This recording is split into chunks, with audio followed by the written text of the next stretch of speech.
da da na na na da da na na na. Ruby and Fynn. It's Theatre Chat Show. Da-na-na. Na na Da-na-na. da na na Da-na-na. da na Have na. you got a phone to bring up the comments? I just dropped it on the floor. It's Hello, working. It's guys, working. and welcome back to another episode of Ruby and Finn's Theatre Chat Show. I almost forgot our name then. Our name as human beings, or our name as the chat show? No, our name is the Chat Show, Okay. which is really, really good. But I have remembered now, so hello, welcome back to Ruby and Finn's Theatre Chat Show. Oh, that was smoother. That was bit of nice. Audio description for you. Hello, I am Ruby. I am a 24-year-old white female. I have long brown hair. I'm currently wearing a grey cardigan. I am the artistic director of Animate Theatre Company, which is a theatre company for adults with cognitive and physical disabilities. I am a disability creator and theatre maker based in Plymouth myself, and that is it. Hello, Fynn. Hello, I'm Fynn. I am a 24-year-old white person. I have got a green hat on, and I don't know what the name of this kind of style is. We had a Checkered? discussion about this. Is Red it shirt? plaid? Is it plaid? That's more plaid than what we were discussing last time. I would say that this would make a good picnic blanket. So if you just imagine that I've managed to put a picnic blanket Okay, I over wouldn't my say body. picnic blanket. No? Right, Curtains? No, I would say, what is it? No, what I'd say is like Christmas rug. Like, You have a not special a rug. Christmas No, not rug? a rug, a Christmas blanket. So there's a blanket that you pop out just at Christmas? Absolutely. Have you got an Easter blanket? Have you got other blankets at every occasion? I do have an Easter blanket, yes.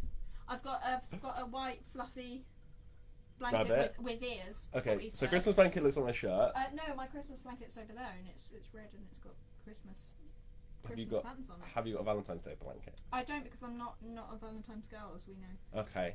Halloween blanket. Yeah, I've got a Halloween blanket. Ah, I didn't know that Yeah, it's got blankets little were a thing. Cats and pumpkins on. That's very exciting. Yeah, absolutely. I think you have an Seasonal intro you want to blanket. do, and I shouldn't be talking about blankets. That was You what, didn't say that you were lead practitioner of the Animate Theatre Company. well, we have now. There you go. That's what. But, that's what Fynn is. As always, I have questions to ask you. Ah! Is it about my blanket collection? It's not about your blanket collection, but it could be. I want to know, what is the first show you are planning to see when the theatre buildings open up? What is the first show you want to see? I mean, the truth of the Have you situation got is anything booked in? I haven't booked anything. Okay. I will go to literally the first thing I physically can Will go you? to. Just anything? I will do anything to be in a room with a bunch of people watching some other people. I'm looking forward to Stuart Lee, one of my favourite comedians, coming to Yep. Plymouth. Oh, really? So- Pavilions?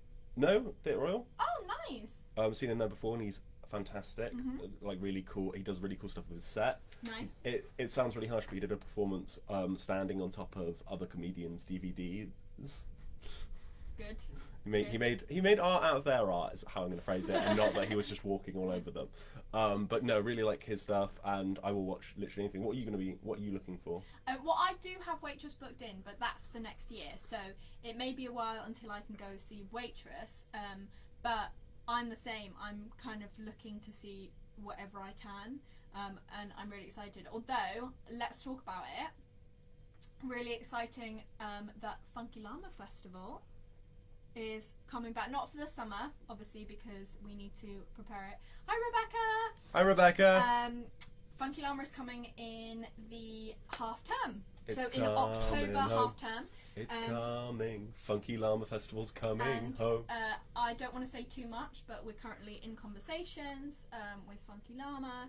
That's definitely going ahead. We're very excited about it. So I know that's a bit way down the line, but that's quite a big thing for us to be able to get together and see loads of shows. If you don't know, Funky Llama is a company in collaboration with the Theatre Royal in Plymouth, and every year they do a big festival when they basically celebrate disability arts and inclusion in the theatre. And they have so many amazing performers from kind of around the country, really, and they all come, and we have just a big festival, and it's amazing. And we had Funky Llama Club Night this year, which is online, and I'm not sure if you can still access it. We'll see.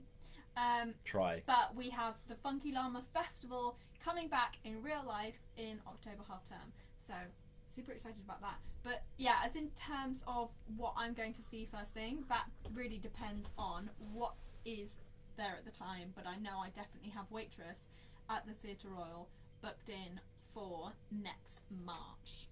Very exciting. Yeah. Question number 2. There's follow up. Oh, did you? No. I was saying you have a follow up. Oh. I can try and come up with a follow up. I always come with questions for you. Yeah, I wish I prepared. I'm like very nervous. Oh, are you? I'm sorry.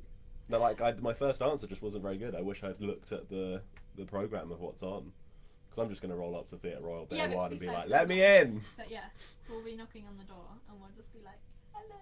Please let me see your show." Now I have to think what I was going to ask you. Dun-dun-dun. Yes, okay. So, if someone came up to you from like a huge theatre company and was like, "Fynn, we love you. Yeah.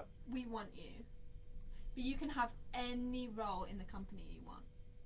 What would you go for? Would you go for the production crew? Would you go for more organisation? Would you go for running workshops? Would you go for acting on stage? What would you go for if someone came up to you from a huge theatre company and went, "You can have any role you want"?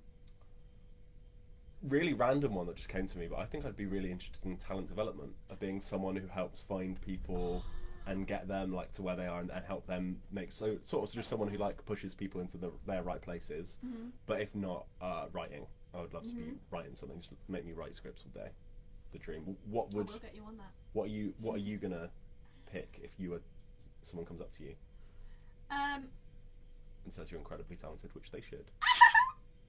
Blushing. I think I probably would be around like a inclusion and diversity officer, and basically just making sure that theatres and workspaces are inclusive and safe for everyone involved, no matter their race, gender, sexuality, disability, just anything. I want to make sure that everyone feels welcome in wherever I'm working, and that would be... I'm sure all the theatres already are. Well, I really want to work hard to make sure they are, and work better together with the communities to actually make sure that I think a lot of theatres kind of feel like they're progressive and don't push as much as they can on all the things, and it'd be great to have more officers who are in charge of making sure. But that's why we're here. That's why Animate's here. We are fighting to show how incredible disabled artists are, how talented, how professional, and all the work that we can create. So that's something. That is something. So over this past week, we have told you to have a look at the dance piece called Space Makers. Space Makers? Shape Makers. I like Space Makers. That sounds really good. Space Makers. So, kind of give a little bit of a background. So they were supposed to be performing at, I think, March 2020 at the Barbican Theatre in London. Obviously that got cancelled. So what we wanted you to watch last week was a 4-minute video, and we see snippets, we hear from the performers, and we hear about the process. So that's what we're going to be talking about today. What did you expect when we talked about it on the show? Because I quite like that you don't always know what's coming up, and I kind of give it to you, throw it at you, and see what you think. Like just as we would with the audience, what were you expecting from the discussion we had last week? So I didn't really know very much at all. I knew that it was going to be dancey, and so we sort of in the video we see bits of that of them, coming up with really nice individual movements and then chaining them together, which I think is a really nice way of getting people into dance, especially people who they're probably dancing for the first time or rediscovering dance, because it might be something they did when they were a lot younger. And I knew it was brain injuries. Was it head injuries? And so I wasn't sure like what that meant exactly, and it was nice that they sort of explained that it was people who were born non-disabled, and then at some point either they had like something like a stroke or a car accident, and that left them changed. That in some ways their personalities were changed, in some ways their appearance was changed, and they had to. And with this group of people, they are giving a chance to sort of re-find who they are and re-explore what their new roles are, because huge things have been changed for them. Their relationships, as the video talks about, that their role within their families, and so it gives them a new space to sort of redetermine what their place is. I thought that was so interesting when they were talking about. Obviously, like it's different in what we do, because a lot of us are born into the disability community, and it's something that we have a whole world of experience in. But it must be so interesting to have something happen, like a stroke or a car accident, and become disabled, because your life then shifts in a way that you probably never imagined. Whereas we get used to it. We get used to, obviously, our disabilities, and we just like plod along. And you face, obviously, ableism wherever you go, but you become accustomed to that. It's not a good thing that you do, but you do. And so I thought it was so interesting when, obviously, they were saying that people are literally changing because their brains have been affected. And it's just something that I never thought about. I don't know why. It's really ignorant of me to not think that, obviously, with a brain injury it can affect so much, because your brain is where you are. It's who it's you where are, is your brain. And so that was really interesting. Just it's an even introduction.